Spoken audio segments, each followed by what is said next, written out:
Amigos, muy buenas tardes de este Jueves Santo. Yo no soy rabino, tampoco soy sacerdote católico, no soy sacerdote ortodoxo, no soy pastor cristiano, dígase adventista, evangélico o presbiteriano. No, soy simplemente un creyente que se dedica a la búsqueda de la verdad y que la disfruta porque tiene la conciencia plena de que en algún momento esa verdad se me va a revelar de manera inefable y en ese instante podré dar el salto tranquilo y feliz hacia otra forma de existencia. Lo único que yo busco no es hacer teología, sino compartir con ustedes mis recuerdos. Y en esta oportunidad los recuerdos de cómo era la Semana Santa en Barranquilla en los tiempos en los que yo era un niño, es decir, hace 60 o más años. Al día siguiente del jueves, la ciudad, luego de la Via Crucis, entraba en una especie de sopor, de letargo, a lo cual nada se escapaba. No se discutía y se daba por cierto que Jesús había sido aprehendido el día jueves en la noche después de la última cena, y a partir de aquel momento fue conducido, torturado, juzgado, crucificado y muerto a la hora de nona del día viernes, antes de que la caída del sol marcara el inicio del Shabbat, el día sagrado para los judíos. Nadie paraba en mientes que, en cumpliéndose en Yeshua ben Yosef, el rabino judío, las profecías que decían que el Mesías debía permanecer 3 noches y 3 días en un sepulcro, de la misma manera en la que Jonás permaneció 3 días con sus noches en el vientre del gran pez. Entonces, si esto debía cumplirse en Jesús, las cuentas no daban. De tal manera de que lo que pasó debió pasar según otra cronología y atendiendo unos motivos distintos. Según los que ahora se dedican a estudiar las escrituras primigenias y de lo que han dicho y han dejado constancia en los acontecimientos, los sabios e historiadores judíos, al igual que los cristianos, entonces la aprehensión de Yeshua ben Yosef Mesías debió darse en las primas de la primera tarde de un día miércoles, luego del Seder de Pesach y del día de Pesach, según la tradición farisaica, que se alimentaba de la Torá oral, que en sus convicciones también fue entregada con la Torá escrita en el monte Sinaí a Moisés para el pueblo de Israel. Así pues, era común la ocurrencia por aquellos años de guerras y divisiones entre fariseos, saduceos, helenistas, celotes y esenios, entre los centenares de grupos en que estaba dividido el pueblo de Israel, que, como en aquel año debió pasar, en una misma semana hubo no una, sino 2 Seder de Pesach, 2 cenas del Cordero Pascual, 2 días de Pascua. Y esa segunda cena, distinta a la en la que estuvo Jesús, Yeshua ben Yosef, debió darse en las primeras horas de la primera tarde del día jueves, según la tradición saducea, y para ambos grupos en esa semana también hubo de darse la fiesta obligatoria del Shabbat, que se iniciaba al caer el sol en la segunda tarde del día viernes.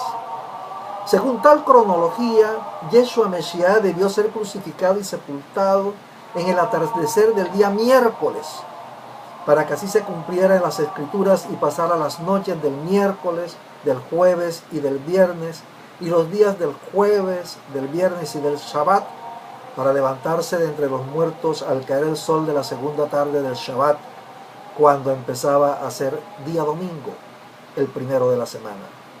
La gente ni siquiera se aproximaba a estudiar estas cosas en aquellos días, porque hacerlo implicaba ser excomulgado. Para aquellas personas simples y fervorosas, Cristo murió un viernes en las horas de la tarde a la hora de nona y resucitó el domingo.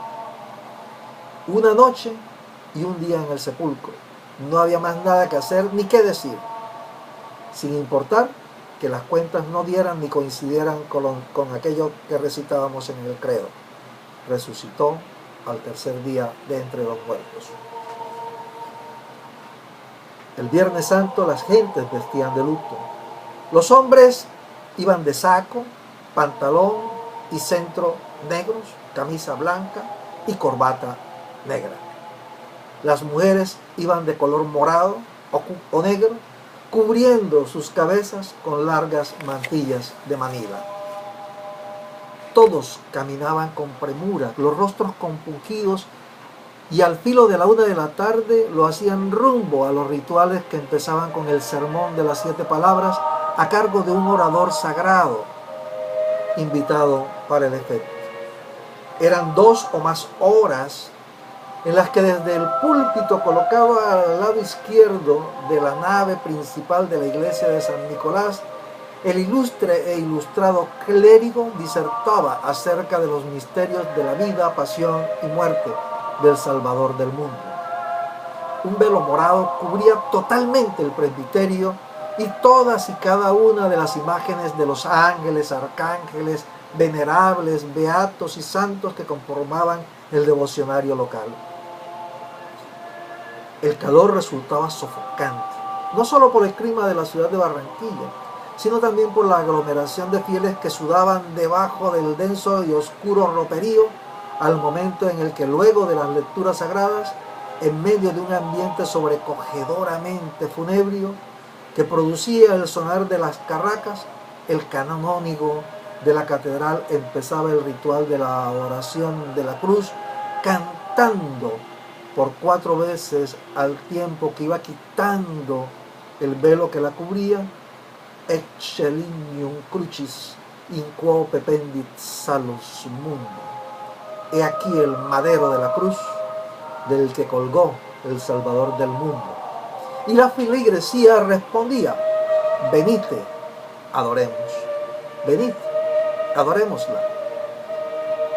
Seguidamente una fila interminable de fieles, unos detrás de los otros, hombres y mujeres de diversas edades y condiciones, en silencio y con fervor, llegaban ante la cruz, se hincaban de rodillas y la besaban.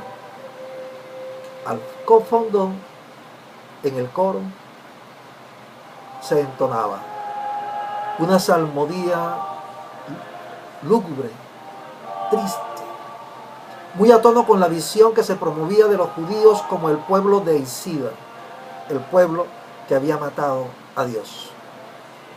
Popule meus, quid fecit tibi, audin quo contristabite, respóndeme, respóndeme. Pueblo mío, ¿qué te hice? ¿En qué te fallé? Respóndeme, respóndeme. Te saqué de Egipto y tú le has dado una cruz a tu Salvador. Respóndeme. Así, eran sorprendidos por las primeras horas de la noche en la que salía el cortejo del Santo Entierro desde la iglesia de San Nicolás hacia el templo de San Roque, a donde llegaba al filo de la medianoche. Al frente iba la cruz alta escoltada por ciriales encendidos con briseros de cristal que amenazaban con irse al suelo y astillarse en 1000 pedazos. Después venían los miembros del clero y de las congregaciones religiosas femeninas y masculinas, precedidos por los turiferarios, acólitos y por las cofradías que llevaban los estandartes que las identificaban. Al lado y lado de las calles, millares de personas que portaban velas encendidas, en tanto que el sepulcro en el que se depositaba la figura del cadáver del Señor convocaba hasta las lágrimas. El anda, hecha con madera de roble, con guarniciones de bronce, era llevada por la cofradía de los 12 caballeros del Santo Sepulcro, que marchaban hacia adelante 3 pasos, 2 hacia atrás, luego hacia la izquierda, después a la derecha, hasta volver a la posición inicial. 12 veces se detenían en el trayecto de las 12 calles, y el pesado armatoste descansaba sobre las 12 alcayatas, mientras el oficiante por 12 veces conducía las mismas oraciones y entonaba idéntico motete. Delante del cofre funebrio iba el vicario diocesano, acompañado por los canónigos, y detrás de ellos los penitentes, que cumplían mandas, unos llevando sahumerios, otros portando el cáliz de la amargura, y los más cubriendo el cuerpo con túnicas moradas y la cabeza con capirotes del mismo color. Todo aquello le daba al cortejo un aspecto terrífico, sobrecogedor. No es más, tampoco es menos. Sigo trabajando para ustedes, como decía mi amigo José Bolaños de la Hoz, natural de Santo Tomás, donde mañana viernes se celebrará la procesión de penitentes. Chao.